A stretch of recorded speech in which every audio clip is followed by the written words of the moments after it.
इसी क्रम में आप भी आए और उनका स्वागत करें। आदरणीय आप नाम ध्यान जरूर रखें है ना कि इनको का स्वागत करना, पर छोटी मेवाड़ा साहब का स्वागत करें। जितेंद्र जी के हाँ पठारिया जी का।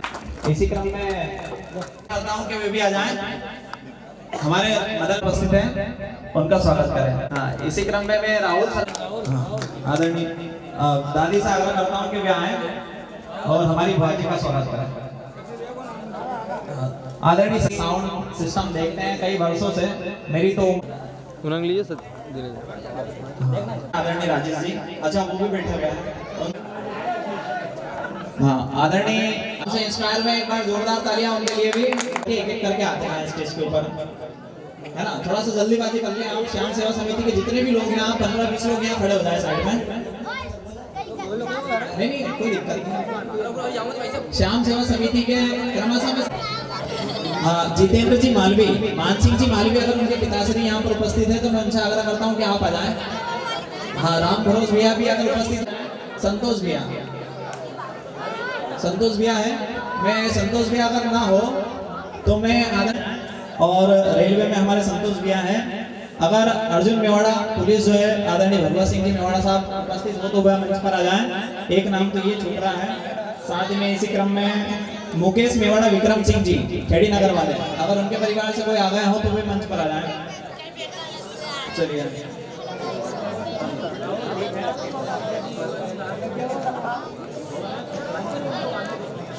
मैं समस्त अतिथियों से आग्रह करता हूं कि वे ससम्मान मंदिर के सामने उनकी व्यवस्था की गई है, वहां पर उपस्थित हो सर का स्वागत करें। जाते जाते बोले कि जिनकी मौत बनी त्योहार, युगों तक होगी जय जयकार। गगन से ऊंचा था किरदार, धरा पर आए थे अवतार। फांसी की वरमाला पहने, फांसी की वरमाला पहने, मंद मंद मुस्काए, उन्हें हम क्या दे पाए, उन्हें हम क्या दे पाए। हमारे पूर्वजों ने क्या क्या दिया था सुनिए। माँ के हाथ की रोटी छोड़ी, जेल की रोटी खाई। माँ के हाथ की रोटी छोड़ी, जेल की रोटी खाई। हाथों में हथकड़ियां पहनी, राखी ना बंध पाई। आजादी के चमन के लिए, चमन के लिए, वो चमन के लिए। आपकी दोनों हाथ खड़े कर, इसमें ताली बजनी चाहिए। और मेरी जान जाए वतन के लिए, अरे मेरी जान जाए वतन के लिए। बहे खून मेरा चमन के लिए, बहे खून मेरा चमन के लिए, चमन के लिए, हो चमन के लिए। और मेरी जान जाए वतन के लिए, मेरी जान जाए वतन के लिए। तो अंतरा हो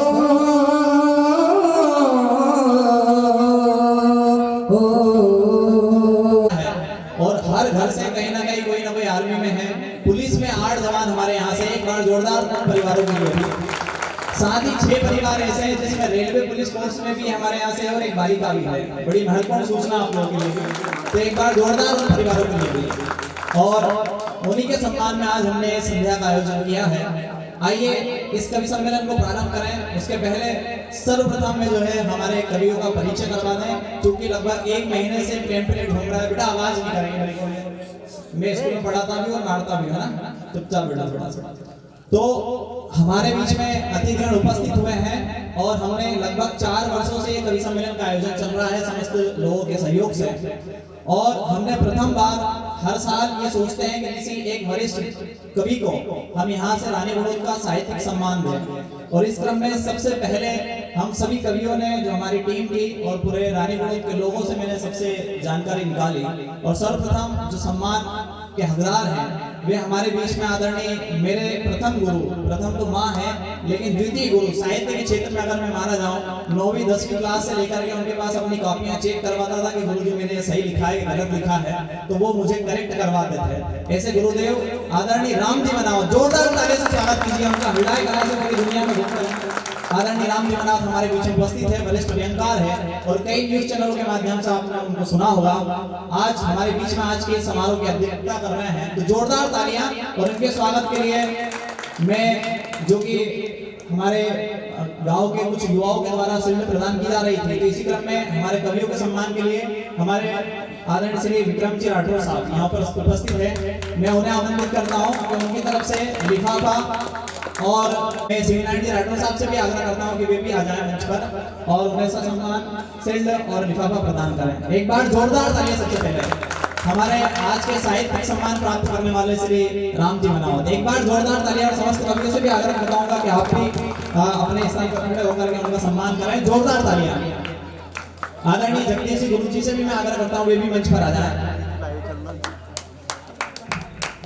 हो रहा है प्रथम, पहली बार हमने मौका दिया, पहली बार कोशिश की है और हर साल ये साहित्यिक सम्मान किसी न किसी वरिष्ठ कवि को प्राप्त होगा। एक बार जोरदार तालियां आदरणीय राम जी मनावत के लिए कि लगभग 40 वर्षों से साहित्य की सेवा में साहित्य में अपनी सेवाएं दे रहे हैं। इसी क्रम में हमारे बीच में कि लगभग 20 से 30 एपिसोड उन्होंने शूट किए हैं उनके साथ मुंबई में रहकर, और ऐसे कलाकार हमारे बीच में आदरणीय राजेंद्र जी विश्वकर्मा उपस्थित हैं। एक बार जोरदार तालियां उनके लिए भी। आदरणीय विक्रम भैया से मैं पुनः आग्रह करता हूं, उन्हीं की तरफ से है तो वे आए, और मैं इसी क्रम में आदरणीय केशव सिंह जी सोनी जी से आग्रह करता हूं कि वे भी मंच पर आ जाएं। और हमारे राजेंद्र जी विश्वकर्मा जो कि शाहजहांपुर मध्य प्रदेश की जमीन से पूरी दुनिया में अपने हास्य के लिए जाने जाते हैं। एक बार जोरदार तालियों से आप उनका स्वागत करें। आदरणीय अर्जुन भैया भी ठीक। एक बार जोरदार तालियां राजेंद्र जी विश्वकर्मा। एक बार जोरदार तालियां। इतने कमजोर ताली से बिल्कुल काम नहीं चलेगा, थोड़ा तालियां बजाएंगे तो उत्साह बढ़ेगा। एक बार जोरदार तालियां उनके लिए। बड़ा नाम जो कि हमारे शाहजहांपुर से निकल कर पूरी गुजरात में छाए हुए हैं उनके पैरोडी के माध्यम से, हास्य पैरोडी के माध्यम से, और लाइव में लगभग 100 से ज्यादा प्रोग्राम उन्होंने कोरोना काल में किए निःशुल्क। तो हमारे बीच में से दुनिया के वरिष्ठ पैरोडीकार आदरणीय श्री जगदीश जी गुजर उपस्थित है। एक बार जोरदार तालियां और उनका स्वागत करें। आदरणीय दिनेश जी राजपूत साहब और नरेंद्र सर से मैं आग्रह करता हूं कि उनका सम्मान करें शील्ड और लिफाफा प्रदान करके। एक बार जोरदार तालियां उनके लिए।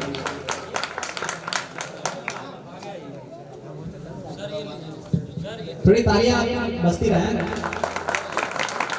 क्योंकि कहीं कुंवर बेचन साहब ने कहा है कि पूरी धरा भी साथ दे तो और बात है, पूरी धरा भी साथ दे तो और बात है, मगर तू जरा भी साथ दे तो और बात है, और चलने को एक पांव पर भी चल रहे हैं लोग, मगर दूसरा भी साथ दे तो और बात है, दूसरा भी साथ दे तो और बात है। साहब हमारे बीच उपस्थित है, वरिष्ठ पैरोडीकार है, नरसिंहगढ़ से हमारे बीच उपस्थित हुए। एक बार जोरदार तालियां के लिए।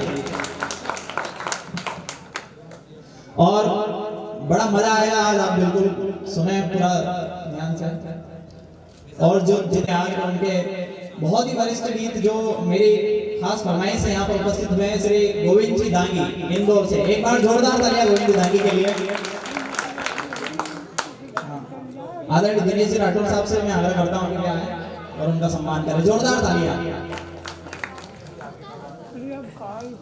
मैं इसी क्रम में वरिष्ठ पत्रकार आदरणीय राजमल शर्मा जी से आग्रह करता हूं कि वे भी मंच पर आ जाएं। और इसी क्रम में हमारे बीच में उपस्थित हुए हैं एक ओज का बड़ा नाम, जो मैं पिछले 1 महीने पहले उन्हें पहली बार मिला। पहले 3 साल से फोन से बातचीत होती थी, लेकिन मैं पहली बार सुनकर के ही गदगद हो गया, और पहले ही मैंने बोल दिया था कि अगले महीने हमारा कार्यक्रम है और उसमें आना है। तो ऐसे वरिष्ठ ओज के गीतकार जो लगभग 5 वर्षों से पूरे मंचों पर छाए हुए हैं हिंदुस्तान में, हरिओम जी आजाद, जोरदार तालियों से स्वागत कीजिए। नरसिंहगढ़ से हमारे बीच में उपस्थित है, और मैं आदरणीय भाई साहब से, विक्रम भैया से और सभी से आग्रह करता हूं कि उनका सम्मान करें और शील्ड और लिफाफा प्रदान करें। एक बार जोरदार तालियां। इसी क्रम में एक और नया नाम जो लगभग 3 सालों से ओज वीररस के लिए और हमारे मर्यादा पुरुषोत्तम श्री राम के गीतों के लिए और जाने जाते हैं, ऐसे हमारे बीच में उपस्थित है भैया विवेक जी शर्मा। एक बार जोरदार तालियां उज्जैन से हमारे बीच में उपस्थित है, मैं उनके सम्मान के लिए आमंत्रित करता हूँ। हाँ, संजय शर्मा और आदरणीय भाई साहब आ जाएं और लिफाफा और शील्ड प्रदान करें। एक बार जोरदार तालियां और उनका स्वागत करें। एक बार जोरदार तालियां स्वागत करते जाएं आप लोग। इसी क्रम में एक और नाम जो कि उभरता हुआ नाम है, और वो मुझे बता रहे थे कि हमने अभी कवि सम्मेलन नहीं पढ़ा, पहला ही मंच है उनका, आदरणीय प्रमोद जी परमार हल्लाई कला से हमारे बीच में उपस्थित है। उनकी कविता भी आपको सुनने को मिलेगी। एक बार जोरदार तालियां आदरणीय भाई साहब से उनका स्वागत करें और शील्ड और लिफाफा प्रदान करें। एक बार जोरदार तालियां।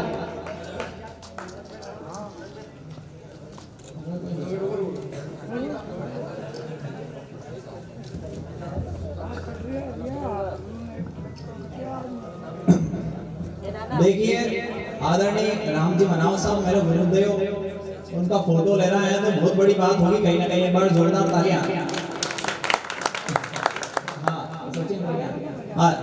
सचिन के नाम से तो कोई अनभिज्ञ है ही नहीं, और बहुत ही खतरनाक पारी खेलते हैं आजकल मंच पर जहां भी जाते हैं, और मेरे छोटे भाई हैं और बहुत ही मधुर गीतकार है रानी बड़ौद के उभरते हुए कवि, जो कि लगभग हर दिन किसी न किसी के स्टेटस पे छाए रहते हैं, और सिर्फ लड़कों के नहीं लड़कियों के स्टेटस पे भी। तो ऐसे मधुर गीतकार के लिए मैं आपको करता हूँ, उनका भी स्वागत करें। सचिन जी नाम आए, जोरदार तालियों से स्वागत करें सचिन का। तो यही बैठना है ना, बल आनंद लेना पहली बार कैसा लगता है। ये इस बार एलकेजी में भर्ती हुआ है, एक बार इसके लिए भी जोरदार ताली। माना इनका भी देना दो, अपने छोटे भैया है ना देवराज जी का भी स्वागत करें। एक बार जोरदार तालियां। हमारे मैं 2 स्कूलों में पढ़ाता हूँ पिछले 5-6 सालों से। एक तो छोटी पोलाय जोड़ी शासकीय स्कूल में, दूसरा bright star high secondary school अकोलिया में। तो यानी कि मेरे मायके और पियर दोनों जगह से बहुत सारे लोग आए हुए हैं, मैं उनका भी आभार व्यक्त करता हूँ। एक बार जोरदार तालियां बन के।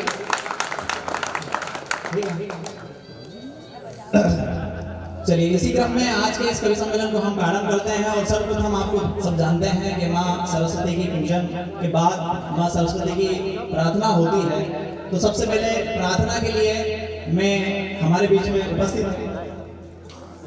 सबसे पहले तो मैं आपको थोड़ा सा परिचय दे दूं कि कविता क्या होती है, और उसके बाद हम आदरणीय जगदीश जी गुजर हमारे बीच में उपस्थित है अहमदाबाद से। उनके मधुर कंठों से मां सरस्वती की प्रार्थना के साथ आज के इस समारोह को हम प्रारंभ कर रहे हैं। कविता क्या होती है, कैसे लिखी जाती है, सुनिए आप। अच्छा हाँ, आदरणीय गुड्डू अंकल रहेगा तो संजय जी देशमुख साहब उपस्थित हैं। कोई भी एक आदमी गया वहाँ, यहाँ तो नहीं आ पाएंगे, उन्होंने पहले दूर से इशारा कर दिया है। तो मैं संजय जी शर्मा जी से आग्रह करता हूँ आपसे। लेकिन एक बूढ़ी माँ का चश्मा नहीं बनवा सकते। तब बूढ़ी माँ कहती है कि बेटा अगर तूने मेरा टूटा हुआ चश्मा बनवा दिया होता, अगर तूने मेरा टूटा हुआ चश्मा बनवा दिया होता तो मैं अच्छा मुहूर्त देख सकती थी, और कब शौक था दुनिया देखने का मेरे बेटे, मैं चश्मा पहनकर बस तेरी सूरत देख सकती थी। कहां से कविता शुरू होती है? कविता पीड़ाओं के आंचल में पलती है। मैं काफी चेक करवाता हूँ कि कविता पीड़ाओं के आंचल में पलती है। कविता जज्बातों की धूप में जलती है। जहां जहां चौथी पंक्ति तक बात पहुंचे आपकी तालियां चाहता हूं बस, कि कविता पीड़ाओं के आंचल में पलती है, कविता जज्बातों की धूप में जलती है, और कविता महज दिमाग की कुतूहल नहीं, कविता महज दिमाग की कुतूहल नहीं, कविता तो दिल की गहराई से निकलती है। कविता तो दिल की गहराई से निकलती है। कविता साधु संतों की वृत्ति माला है। कविता साधु संतों की वृत्ति माला है। कविता मानव के अंतर मन की ज्वाला है, और कविता महज राधा के अनंत प्रेम की अनुभूति नहीं, कविता तो मीरा के बहते आंसू की मधुशाला है। कविता तो मीरा के बहते आंसू की मधुशाला है। कविता पौराणिक परंपराओं का ज्ञान है। कहां से शुरू हुई कविता? 5 से 5000 साल पहले कुरुक्षेत्र के मैदान में श्री कृष्ण ने जो गीता अर्जुन को सुनाई थी, वहां से कविता की प्रारंभ होता है। कि कविता पौराणिक परंपराओं का ज्ञान है, कविता परिवर्ती श्रवण का विज्ञान है। एक बहुत अच्छी सूचना मैं गुरुदेव आपको दे देता हूँ। सबसे पहली बात कि हमने जब फ्लेक्स तैयार करवाया कवि सम्मेलन का, तो उसमें कवित्री भी थी। आप यहाँ पब्लिक को देख करके समझ सकते हैं कि यहाँ पर कवि सम्मेलन को सिर्फ देखने वाले लोग नहीं बैठे हैं, सुनने वाले लोग बैठे हैं, इसलिए कवित्री नहीं थी। क्योंकि आज का टाइटल भी ऐसा था कि हम बहुत शुद्ध और विशुद्ध जो हिंदी की कविताएं होती है वो आप तक पहुंचाना चाहते हैं। और कविता क्या होती है, ये लोग किस तरह से लिखते हैं कि कविता पौराणिक परंपराओं कविता परिवर्तित श्रवण का विज्ञान है, और कविता महज छंद अलंकारों का समय वेश नहीं, कविता तो हिंदी, हिंद और हिंदुस्तान है। एक और बंद मैंने इसमें नया बढ़ाया है, सुनेगा। और कविता क्या हो सकती है कि कविता, एक छोटी सी भूमिका तैयार कर रहा हूं आज की सरस्वती वंदना के लिए कि कविता और क्या है, कि कविता सभी रसों की विधाएं हैं, कविता सभी रसों की विधाएं हैं, कविता बुजुर्गों से मिली दुआएं हैं। मेरे दादाजी चले गए पिछली बार, जिनकी हमने स्मृति में रखा था, और उन्होंने कविता का जुनून मेरे अंदर पैदा किया। कविता सभी रसों की विधाएं हैं, कविता बुजुर्गों से मिली दुआएं हैं, और कविता सिर्फ सैनिकों पर लिखे गीत नहीं, कविता सिर्फ सैनिकों पर लिखे गीत नहीं, कविता तो शहीदों की जलती चिताएं हैं, कविता शहीदों की जलती चिताएं हैं। और कविता कागज पर कलम की बुनाई है, कविता कागज पर कलम की बुनाई है, कविता रिश्तों में पड़ी दरारों पर पुताई है, कविता रिश्तों में पड़ी दरारों पर पुताई है। और कविता मंचों पर नेताओं के भाषण नहीं, कविता नेताओं के मंचों पर भाषण नहीं, कविता तो मजदूरों के पसीने की कमाई है, कविता तो मजदूरों के पसीने की कमाई है। आइए इसी क्रम में मैं सर्वप्रथम मां सरस्वती के वंदना के लिए हमारे बीच में अहमदाबाद गुजरात से उपस्थित है आदरणीय जगदीश जी गुजर, एक बार करतल ध्वनि से जोरदार तालियों से आपका स्वागत करें। मां सरस्वती के क्रम में अपनी वंदना प्रस्तुत करें।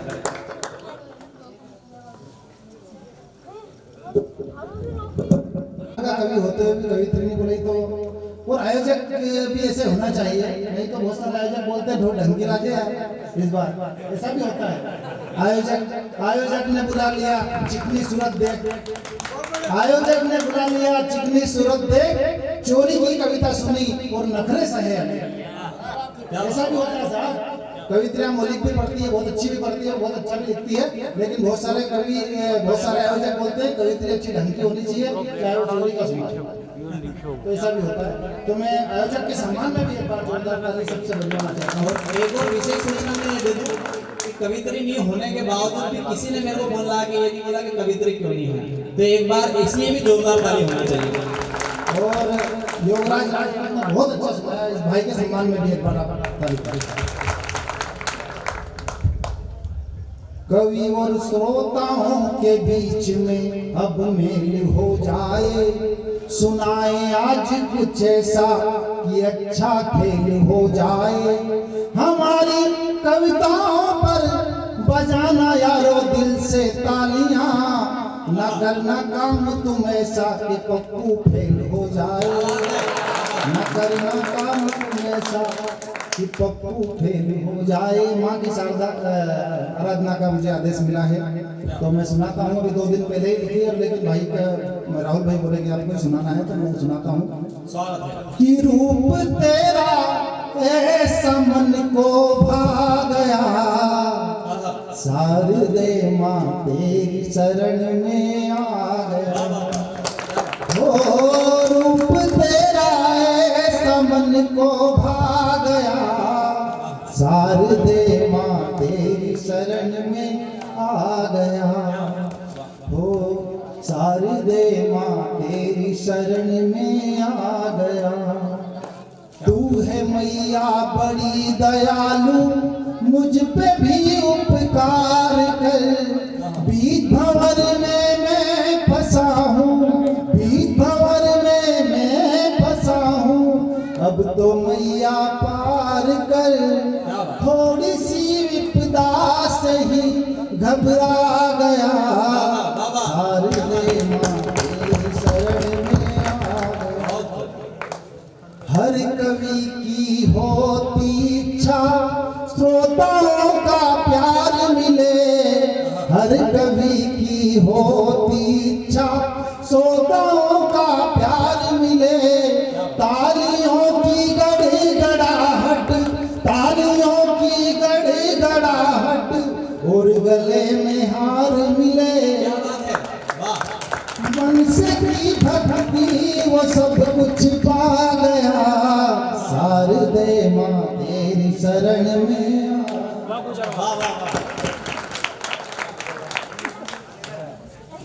क्या बात है। एक बार मैं चाहता हूँ घनघोर तालियों से स्वागत कीजिए आप। इतनी कमजोर तालियों से बिल्कुल काम नहीं चलेगा। और आइए मैं इसी क्रम को आगे बढ़ाता हूँ और हमारे बीच में एक वरिष्ठ कवि जो कि पेरोडीकार है और लगभग 5-7 वर्षों से हमारे मंचों पर छाए हुए हैं। सबसे पहले तो मैं ये बता दूं कि मेरे घर में भी मम्मी है, मैंने भी बहुत बूटे खाए हैं, आप लोग भी खा करके बैठे हुए हैं यहाँ पर, है ना। कहीं ना कहीं अच्छा महिलाओं की जो सोच होती है वो थोड़ी अलग होती है जेंट्स से। हम कहीं शादी में जाते हैं, थोड़ा सा ध्यान देना आप लोग मंच से जुड़े हुए, हम लोग शादियों में जाते हैं तो हम जो है कभी नहीं घबराते हैं कि अपने मैचिंग वाला कोई सामने मिल जाए तो बड़ा अच्छा लगता है कि हम भी सेम कपड़े में रहते हैं, वो भी सेम कपड़े में रहते हैं। महिलाओं के लिए सबसे बुरी और सबसे खतरनाक बात ये रहती है कि उसके सेम मैचिंग वाली कोई महिला नहीं मिलना चाहिए। अच्छा मेडिकल पे भी कहीं जाए वो तो आप देखें, अपन जाए तो कोई भी गोली दवाई ले ली और चल दी है। महिलाएं जाती है तो ये भी पूछती है कि माथे की गोली में कोई दूसरा कलर है क्या अंकल जी, है ना, दूसरा कलर वाली बताओ। अच्छा अभी तो हिट हो गई, एक पढ़ी लिखी लड़की मेरे पास खड़ी थी एक भारतीय जनरल स्टोर्स में, तो बड़ा हद कर दी उसने 26 जनवरी के एक दिन पहले। तो मैं तिरंगा ले लिया था तो वो बोल रही है लड़की, बोले भाई साहब इस तिरंगे में कोई दूसरा कलर बताओ, बोल तो ये ना इतनी मानसिकता वाली महिलाएं होती है।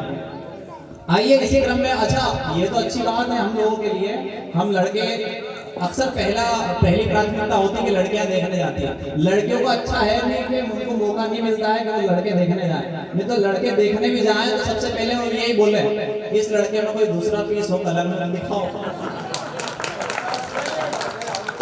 है ना, ये कंडीशन रहती है। अच्छा अपन कोई चीज मार्केट में खरीदे भी तो मार्केट में खरीदते समय अपने को 2-3 चीज दिखा दी और लेके चल दी है। महिलाओं के साथ ऐसा नहीं रहता, महिलाओं के साथ तो मतलब सारी चीज घर की एक चीज मतलब दुकान की जितनी चीजें सारी ढेर लगा देंगे, उसके बाद आखिरी में गले तक सारी चीजें सामान के आ गई, उसके बावजूद भी आखिरी में ये कहेगी कि भाई साहब ये वाली पसंद आ गई, तो वो चिढ़ जाएगा दुकान वाला कि ये तो घर से लेके आई थी कि इसमें कि तुम्हें तो चाहिए थी, है ना। इतनी बेकार मानसिकता महिलाओं की होती है। वैसे तो गांव में महिलाओं का बड़ा अलग ही रोल है, आप सब जानते हैं। अच्छा आपने एक किया होगा, मैंने तो अक्सर देखा, दादी के साथ जाता था मैं ये पतासे लेने, तो पतासे में एक्चुअली कोई बड़ी चीज नहीं होती थी। पतासे का मतलब ये था कि पूरे मोहल्ले के आसपास में जो भी क्रियाकलाप उनकी बहुएं कर रही हैं तो वो उनको मालूम पड़ता रहे कि कौन सी बहू सही चल रही है, कौन सी गलत चल रही है, उसकी मीटिंग होती थी पतासा बंटवाने में। तो एक बार जोरदार तालियां महिलाओं के लिए भी कि उन मीटिंग के माध्यम से शहरों में, गांव में तो चलो महिलाएं आज भी शादियां पूरा गांव मनाता है, शहरों में तो बिल्कुल आपको दूसरे दिन जब झाड़ू लगाते हुए महिला मिले तो पता चलता है कि भैया की शादी हो चुकी है ना। अभी तो मेरे एक दोस्त का फोन आया, बोले यार अपन जब पहले रहते थे ना वहाँ पे एक लड़की की अभी भैया की शादी हुई है, कितना ध्यान से। मैं इंदौर का एक फोन आया दोस्त का, बोले वो एक भैया की शादी हुई, लड़की बहुत खूबसूरत है, मैंने अच्छी बात है, तो बोले लेकिन मैं पूरी अपडेट सुबह तक बताऊंगा।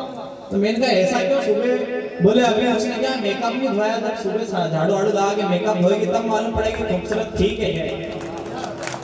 तो आइए इसी पेरोडी को बरकरार रखते हुए मैं हमारे बीच में नरसिंहगढ़ से बचौर की जमीन से सरजमीन से हमारे बीच में आदरणीय लाड सिंह जी राजपूत उपस्थित हुए हैं। एक बार जोरदार ताली से उनका स्वागत कीजिए कि हमारे बीच में पेरोडी प्रस्तुत करें।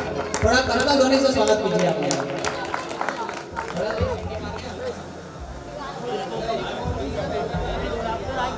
माँ वीणा पानी को नमन करता हूँ, मंच को प्रणाम करता हूँ और जमीन बेटे जमींदारों को प्रणाम करता हूँ।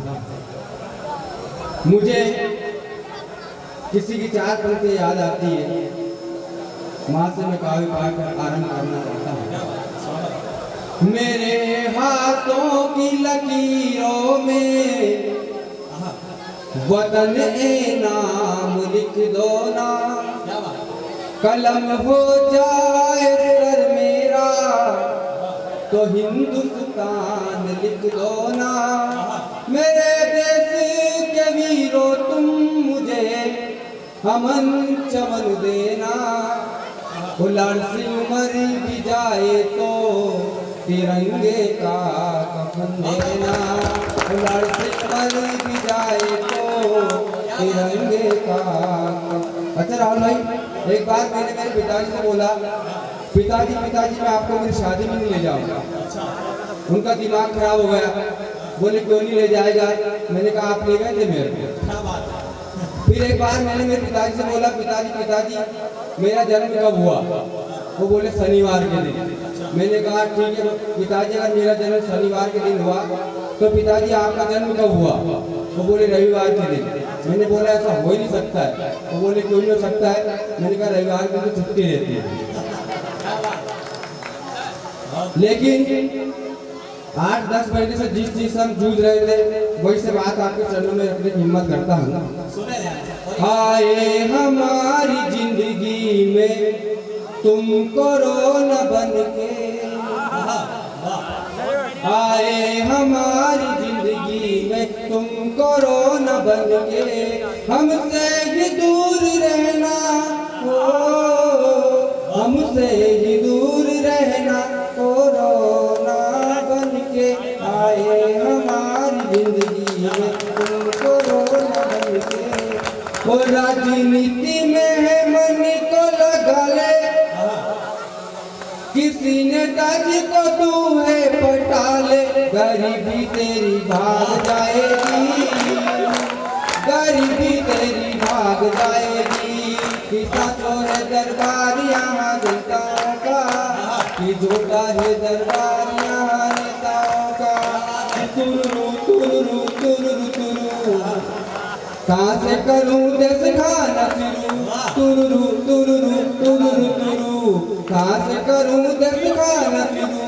घर में जगह न खाली, पहले से पूंजी फसाली, तुरु तुरु तुरु। कि कभी कांग्रेस में कभी बीजेपी में, या जनता दल बदलू हो गई।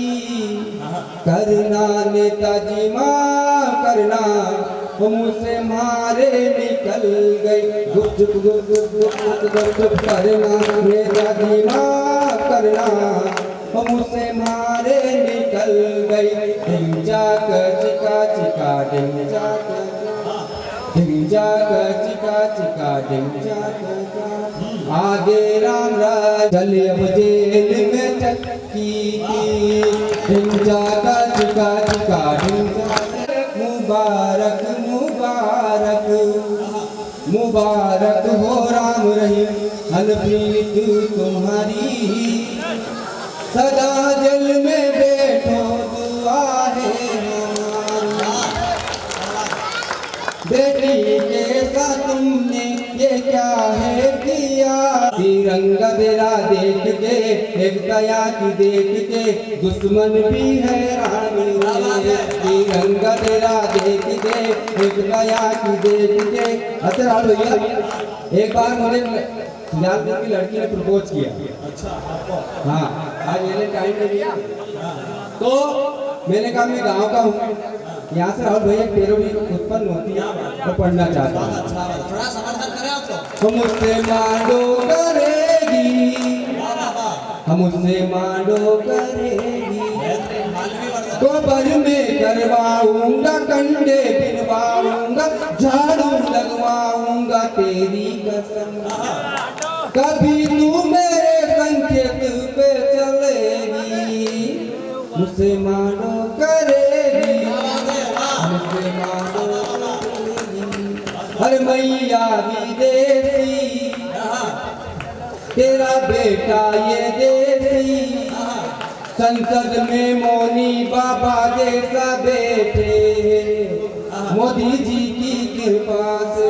हाँ हाँ हाँ, मोदी जी की कृपा से, कि जब जब ये संसद में हाँ बैठे हैं, लोग इन्हें पप्पू हाँ के तो करा दो निमालो, तो करा दो निमालो, जो तुम बिगाड़ो बहु देसी लाओगी, क्या लाओगी विदेशी।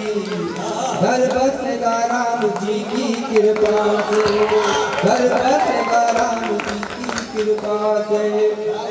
कि भाग गए सारे आतंकी, ओए क्या बात हो गई, छुप गए सारे आतंकी, ओए क्या बात हो गई। कि जब से मोदी जी आए करामात हो गए, कि जब से मोदी जी आए करामात हो गई।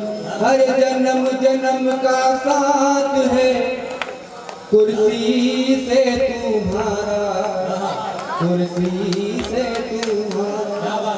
अगर न बनते तुम नेता तो देश खाता कौन हमारा। जन्म जन्म का साथ है कुर्सी से तुम्हारा।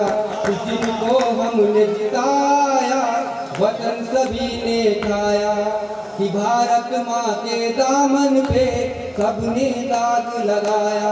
हर कोई यहाँ पर कोई ना खाए किसी ने चारा खाया।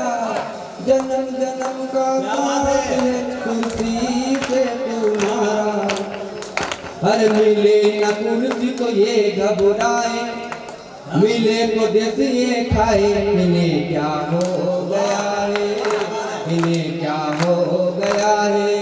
हर गर्ज पे ही तो गद्दाए भी अपना बाप बनाए। इन्हें क्या हो गया है, इन्हें क्या हो कि तू जब जब मुझको पुकारे मैं दौड़ी आऊं घर पिछवाड़े। कि तू जब जब मुझको पुकारे मैं दौड़ी आऊं घर पिछवाड़े। मोबाइल दिलवा दे, बैलेंस डलवा दे, बोले साथिया मम्मी ने दे दिया, पापा से दे दिया। तू जब जब मुझको पुकारे क्या करती थी हाँ मैडम तुम हमसे दूर रह के। हम तो राहुल की हार में हाँ छिप छिप के रोया करती थी। ओहो छिप छिप के रोया करती।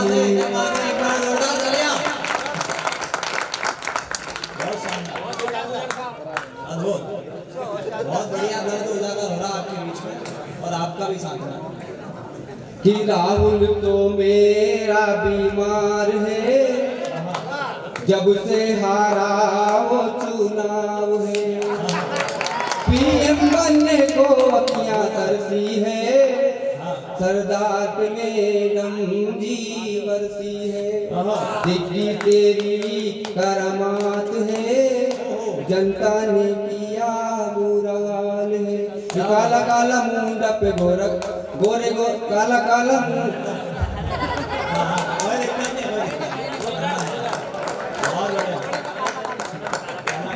काला काला मुंडा पे गोरा गोरा चश्मा। खूब है करिश्मा, खूब है करिश्मा, काला काला मुंडा पे गोरा गोरा चश्मा। लेकिन हाँ भैया लोग कहते हैं कि बेटी ऐसे मिल जाती है, बेटी ऐसे नहीं मिलती। अगर बेटी ऐसे मिल जाती तो हम दो भाई है, हमारे बहन होती तब एक पैरों नहीं पड़ता। मेरा तो विचार कर रहा 28 साल होगा मेरा कोई नहीं ऐसा नहीं। इस जमाने में कितने दीवानों ने बेटियां है फूंकी। जाने क्यों लोग बेटियों को जला देते हैं, दहेज के बदले में उनकी जान लेते हैं। जाने क्यों लोग बेटियां ऐसे नहीं मिलती, किस्मत से मिलती है।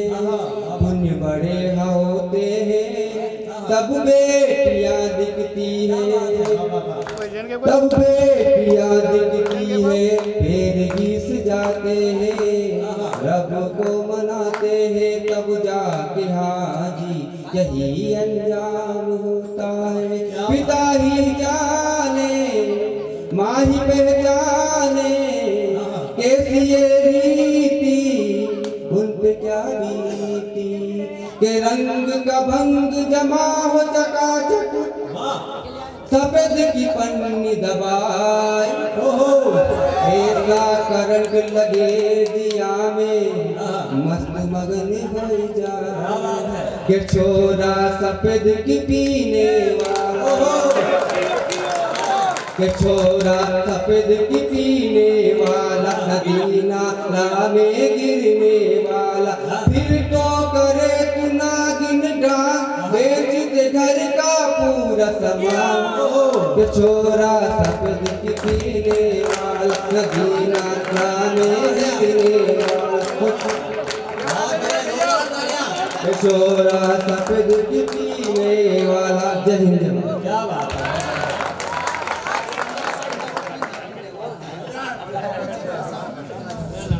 मैं चाहता हूं एक बार आगे से पीछे तक जोरदार तालियां आदरणीय राज सिंह जी राजपूत साहब के लिए होना चाहिए। क्या बात है, बहुत ही जोरदार। मालवी में बात कर रहे थे, थोड़ा सा आवाज कर लो। मालवी में बात कर रहे थे। मालवी का बड़ा अलग जादू है, आप सब जानते हैं। मैं स्कूल में पढ़ाता हूँ, आदरणीय संजय सर, सब सारी पूरी टीम बैठी है, अरविंद सर वगैरह, सुनील सर हैं सब। तो मतलब इतना आनंद है मालवी का। आप सब इधर देख ले, नाम ले लिया मैंने। तो उन्होंने बोला था कि हम आए तो नाम जरूर लेना। हाँ, वो तो उपस्थिति जरूरी है ना। तो क्या है कि मैं स्कूल में पढ़ाता हूँ, आप सब जानते हैं। तो हम लोग क्या करते हैं, आदरणीय मनाव जी की भी एक कविता है खिचड़ी, है ना। उसमें मनाव जी सुनेंगे हम उनसे कि क्या होता है खिचड़ी में। हम भी खिचड़ी करते हैं, स्कूल में भी खिचड़ी होती है, आप सब जानते हैं। स्कूल में जब नए नए बच्चे पढ़ने जाते हैं गाँव से, जब शहरों में, जैसे आकोदिया तो छोटा ही कस्बा है, जब शहरों में जाते हैं तो मैं अक्सर जैसे स्कूल में पढ़ाता हूँ तो अंग्रेजी पढ़ाता हूँ, वो भी थोड़ी मिक्स करके। तो जब बच्चे होते हैं, लड़कियां होती है, वो अक्सर खिचड़ी करके अपने सामने बात प्रस्तुत करती है। जैसे कि क्लास में खड़े हैं, sir sorry for disturb sir, एक गाड़ी हट जाओ, मेरे को दिख नहीं गया, है ना। अक्सर ये मालूम के शब्द, सर आप सर जो है ना अन्य किसी लड़की से पूछने में मैं कितनी देर से वो भी खड़ी हूँ मालवी में। आप तो जानते ही हैं कितना मतलब, और मजा भी आना चाहिए आदमी। अभी मैं छोटे स्कूल में पढ़ाता था, एवर ग्रेड में, सब बैठे हैं उनके संचालक महोदय, तो उसमें पढ़ाता था। तो मैं अंग्रेजी पढ़ के आया ग्रेजुएशन में। तो मैं क्लास पढ़ाते पढ़ाते बच्चे जब रेस्ट में इधर उधर जाते हैं तो वो मेरे से कहते थे, मतलब अंग्रेजी बोला दिया होगा, ऐसे सेंटेंस कहते थे, सर एक्सक्यूज मी प्लीज, बच्चे धुमड़ियाव कर रहे हैं। मतलब इतना आनंद है मालवी का, आप सब जानते हैं, है ना। मतलब क्लास में भी लड़कियां बैठी रहती ना, तो वो मालवी मिक्स करके बोलती है। अब थोड़ा सा तुमसे बात नहीं करनी है, किसी भी हाल में मुलाकात नहीं करनी है। होता क्या है उसके बाद कि हाँ सोच लिया है अब तुमसे बात नहीं करनी है, किसी भी हाल में मुलाकात नहीं करनी है, और हर इस दिल को बड़ी शिद्दत से पत्थर बनाया है, इस दिल को बड़ी शिद्दत से पत्थर बनाया है। इन आंखों में अब कभी बरसात नहीं करनी है, इन आंखों में अब कभी बरसात नहीं करनी है। और सोशल मीडिया के लोग क्या समझते हैं कि तुम दिखती हो तो जिस्म में जाम सा लग जाता है। थोड़ा से युवा लोग उठाए पंक्तियों को कि तुम दिखती हो तो जिस्म में जाम सा लग जाता है, क्या छुपाओ खुद चेहरा आम सा लग जाता है। यानी कि आप छुपाने की जरूरत नहीं पड़ती है कि तुम दिखती हो तो जिस्म में जाम सा लग जाता है, क्या छुपाओ खुद चेहरा आम सा लग जाता है। और तुम्हें बस एक फोटो शेयर ही तो करना है, तुम्हें बस एक फोटो शेयर ही तो करना है, मेरी जान इन आंखों को आराम सा लग जाता है। एक बार जोरदार ताली से स्वागत कीजिए सचिन नाथ आपके बीच में।